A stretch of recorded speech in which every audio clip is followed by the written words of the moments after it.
नमस्कार विद्यार्थी मित्रांनो, लोकराज्य या YouTube चॅनलवर तुमचं मनापासून स्वागत आहे। मी मिनल। आपण काय बघितलं की 2 दिवस झाले आपण संविधानातला एक पाठ म्हणजे धर्म आणि संविधान यांची सांगड बघितली।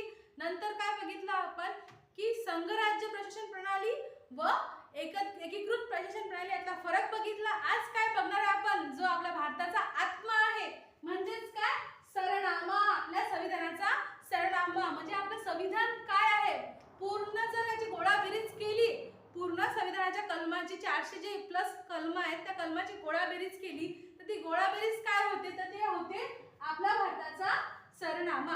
आता मग हे आपल्याला एक माहिती असायला पाहिजे की सरनामा फक्त 2 देशांच्या संविधानामध्ये दिलेला आहे। पहिलं म्हणजे कुठं, अमेरिका,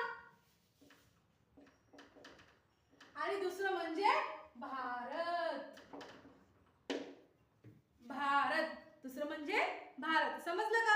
आता काय बघणार आहे आपण लहानपणापासून we the people of India English मध्ये आणि मराठीत आम्ही भारताचे लोक म्हणजेच काय। आता हे एक एक गोष्ट मी वाचवतो सांगते, नंतर तुम्हाला एका एका शब्दाचा अर्थ आणि संविधानात कधी ऍड केलं हे पण सांगणार आहे। आम्ही भारताचे लोक, भारताचे एक सार्वभौम समाजवादी धर्मनिरपेक्ष लोकशाही गणराज्य घडवण्याचा व त्याच्या सर्व नागरिकास सामाजिक, आर्थिक, राजनैतिक न्याय, विचार, अभिव्यक्ती, विश्वास, श्रद्धा व उपासना यांचे स्वातंत्र्य, दर्जाची संधीची समानता निश्चितपणे प्राप्त करून देण्याचा आणि त्या सर्वांमध्ये व्यक्तीची प्रतिष्ठा व राष्ट्राची एकता आणि एकात्मता यांचे आश्वासन देणारी बंधुता प्रवर्धित करण्याचा संकल्पपूर्ण निर्धार करून आमच्या संविधान सभेत आज दिनांक 26 नोव्हेंबर 1949 रोजी याद्वारे हे संविधान अधिक अंगीकृत आणि अधिनियमित करून स्वतःप्रत अर्पण करत आहोत। म्हणजेच काय, आता फोड बघूया याची। आम्ही भारताचे लोक, आपल्याला काय म्हटलंय की आपण काय आहे, भारताचे लोक आहे। म्हणजे पूर्ण प्रशासन या लाईनवर चाललेलं आपल्याला दिसते। जर भारताचे लोक नसतील तर भारताच्या कोणत्याच गोष्टीला महत्त्व दिले जाणार नाही, कारण की आपला जो संविधान आहे ते संविधान कोणासाठी आहे, लोकांसाठी। बाबासाहेब आंबेडकर काय म्हणतात की जर संविधानातली लोक संविधान का लिहिलं, कसं लिहिलं, हे कसं चालेल तर ते चालवणाऱ्या लोकांवर डिपेंड असेल। मग काय की बाबा आम्ही भारताचे लोक, भारताचे एक सार्वभौम, पहिला शब्द कोणता आला, सार्वभौम। सार्वभौम म्हणजेच काय, सोवरीन, त्याला इंग्लिश मध्ये काय म्हणतात, सोवरीन। म्हणजेच काय, जो माझा भारत आहे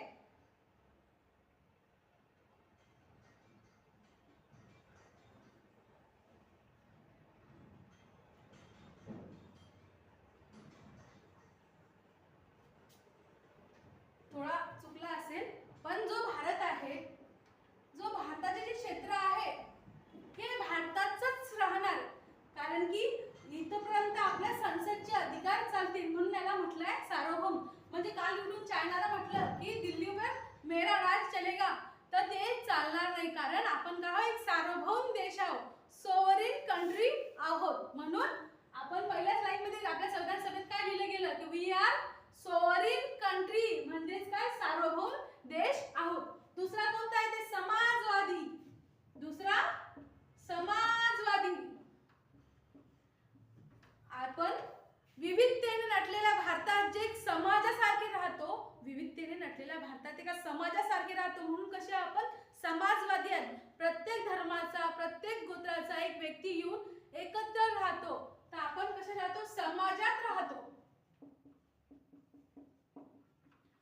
म्हणजे कोणतेही कार्य करताना आपण एका व्यक्तीसाठी न करता किंवा धीरूभाई अंबानी सारख्या श्रीमंत लोकांसाठी न करता समाजातल्या प्रत्येक लोकांसाठी करणं यालाच म्हणतात समाजवादी। समाजाला धरून चाललेली गोष्ट समाजवादी। पुढचा धर्मनिरपेक्ष।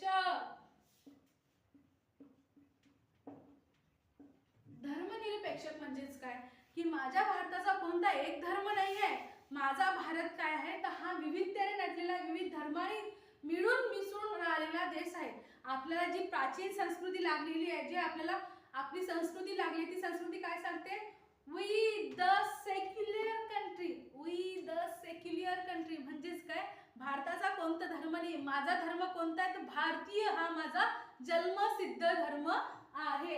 आणि भारतात तुम्ही कुठे या, भारतात घरात तुमचा कोणता धर्म, कोणत्या देवाची पूजा करा, पण जेव्हा तुम्ही घराचा उंबरठा ओलांडता तेव्हा तुम्ही काय आहात? तुम्ही भारतीय आहात हे कधी विसरायला नको. तुम्ही तेव्हा हिंदू, मुस्लिम, शीख, ईसाई असं न म्हणता काय म्हणायला पाहिजे? आपण काय? सेक्युलर कंट्री म्हणजेच काय? आपण धर्मनिरपेक्ष, आपण काय? भारतीय आहोत. तिसरा शब्द कोणता आहे? तर लोकशाही. लोकशाही याचा अर्थ असा होतो, याला इंग्लिश मध्ये म्हणतात डेमोक्रेसी. याला काय म्हणतात? डेमोक्रेसी. जगात सर्वात मोठी लोकशाही असलेला देश म्हणजे माझा भारत देश. आता लोकशाही म्हणजेच काय? की तुमचा जो प्रतिनिधी आहे, खासदार, आमदार तुम्ही निवडता, तुमचा प्रतिनिधी तुम्ही निवडता, म्हणून काय म्हणतात? लोकांनी केलेले लोकांसाठी प्रशासन, त्याला म्हणतात लोकशाही. लोकांनी लोकांसाठी केलेले प्रशासन त्याला म्हणतात लोकशाही. म्हणजे राज्य कोणाचं आहे? लोकांचं राज्य असताना आपल्याला दिसते, म्हणून आपल्या वोटची किंमत एवढी मोठी ठेवा.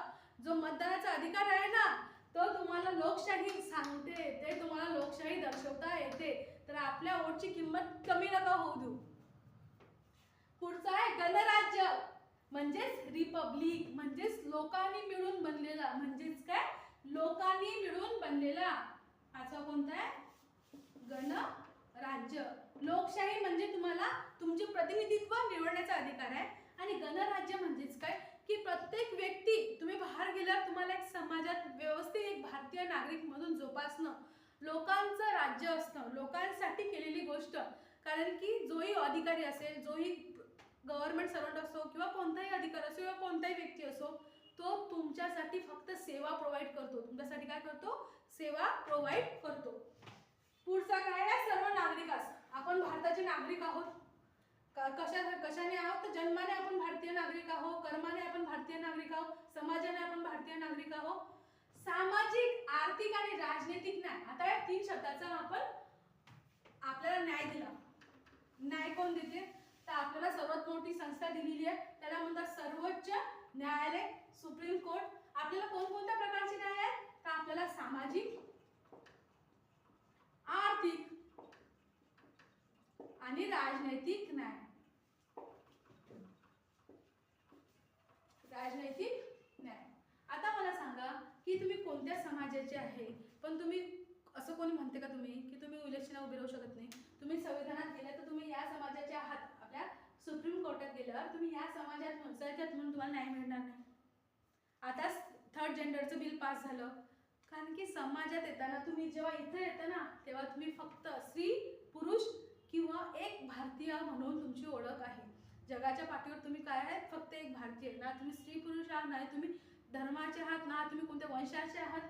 तुम्ही फक्त या समाजातली एक व्यक्ती आहेत, आणि तो काय? भारतीय व्यक्ती आहे.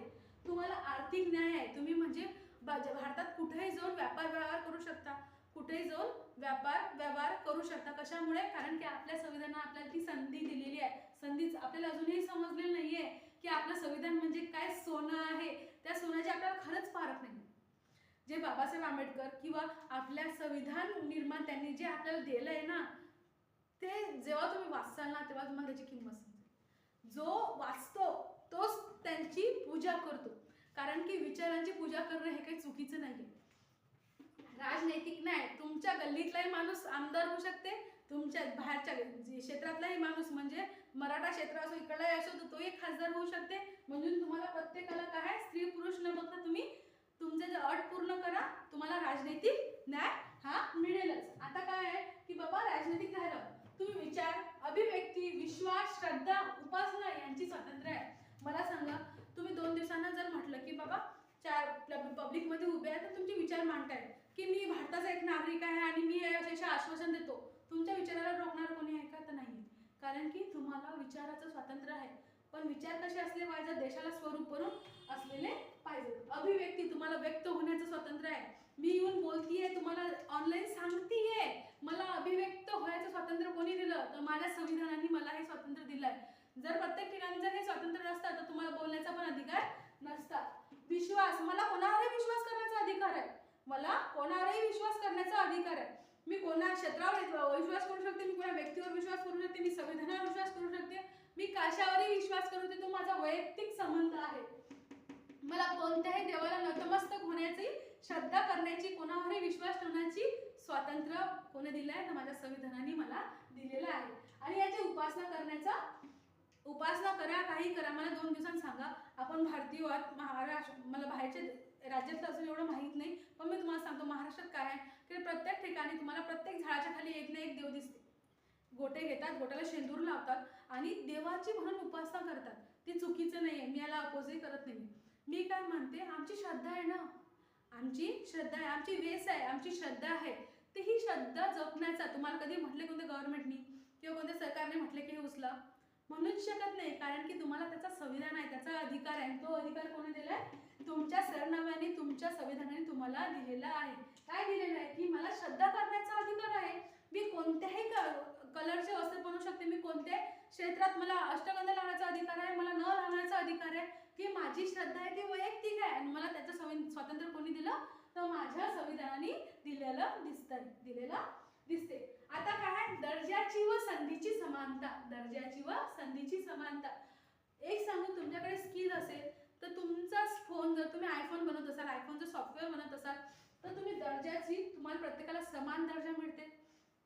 स्त्री पुरुष कुठेही असो, मी शिकवते, कोणी शिकवते, तुम्ही त्याला समान दर्जा देता आणि आम्हाला सगळ्यांना समान संधी मिळाली आहे. असं म्हणू शकते की या क्षेत्रात स्त्री नाही आहे किंवा या क्षेत्रात पुरुष नाही आहे, या क्षेत्रात असायला पाहिजे किंवा नसायला पाहिजे. कोणते बंधनं आपल्याला लागलेले आहेत का? तर नाही आहेत. का लागलेले नाही आहे? कारण आपल्याला त्याचं भेटलंय ना भाऊ, फुकट भेटलंय. मग असं फुकट नाही भेटलंय, त्यांनी परिश्रम केले म्हणून आपल्याला फुकट भेटलंय. बरं, दुसऱ्याचे परिश्रम आपण खातोय. समानता निश्चितपणे प्राप्त करून देण्याचा सर्वांमध्ये व्यक्तीची कशी असली पाहिजे? प्रतिष्ठा असली पाहिजे. एक सांगतो, तुम्हाला जर तुच्छ समजत असेल तर त्याच्यासोबत परत जाऊ नका, त्याला नाकारा. कारण की तुम्ही तुच्छ नाही, तुम्हाला प्रतिष्ठा आहे. का प्रतिष्ठा आहे? तुम्ही भारताचे नागरिक आहात, तुम्ही एक व्यक्तिमत्व आहात. कोणाच्या समोर जी हजुरी करण्याची काहीही गरज नाहीये. आपला स्वतःचा धंदा करा, आपलं स्वतःचं काम करा. आपल्याला एक प्रतिष्ठा आहे, ती प्रतिष्ठा आपण जोपासणं हे आपल्या हाताखाली आहे. दुसरी गोष्ट म्हणजे राष्ट्राची एकता आणि एकात्मता. राष्ट्राची एकता, Bharat top to down, east to west, काय आहे? आपली एकात्मता असलीच पाहिजे. आपला लगाव साईडच्या जेवढे राज्य असतील त्या सगळ्यांच्या प्रत्येक व्यक्तीबद्दल आपल्याला आदरभाव, एकात्मता असायलाच पाहिजे. का असायला पाहिजे? कारण की आपण कोणाची विद्रोही नाही आहे, आपण एक भारतीय आहोत. त्यांना पण असायला पाहिजे ना, आपल्याला पण असायलाच पाहिजे. एक व्यक्ती म्हणून, एक ह्युमन व्हॅल्यू म्हणून आपल्याला प्रत्येकाला एकात्मता आणि एकता असायला पाहिजे. ही आश्वासन देणारी बंधुता. आपण काय म्हणतो? आम्ही भारताचे लोक, भारताचे एक सार्वभौम, समाजवादी, धर्मनिरपेक्ष आणि बंधुता म्हणजेच काय? आपण कशा ब्रदरहुड आहोत, आपण काय आहेत? भाऊ आहोत, एकामेकाचे बहीण भाऊ आहोत. आपण कशाने राहिलं पाहिजे? एकात्मेने राहिलं पाहिजे. या सगळ्यांमध्ये तुम्हाला वाटत नाही का फिलिंग्स आहे, एक व्यक्तीची कळवळ आहे की माझा देश कसा असला पाहिजे? तर वाघासारखा असला पाहिजे. म्हणजेच काय? एकता आणि एकात्मता, आश्वासन देणारी बंधुता प्रवर्धित करण्याचा संकल्पपूर्व निर्धार करून आजच्या संविधान सभेत आम्ही काय करतो? हा सरनामा, हे संविधान आम्ही स्वीकार करतो आणि आमचा देश सुगंधित बनवतो, आमचा देश उच्चतेला नेऊन पोहोचवतो. थँक्यू, धन्यवाद. परत भेटूया उद्याच्या लेक्चरला.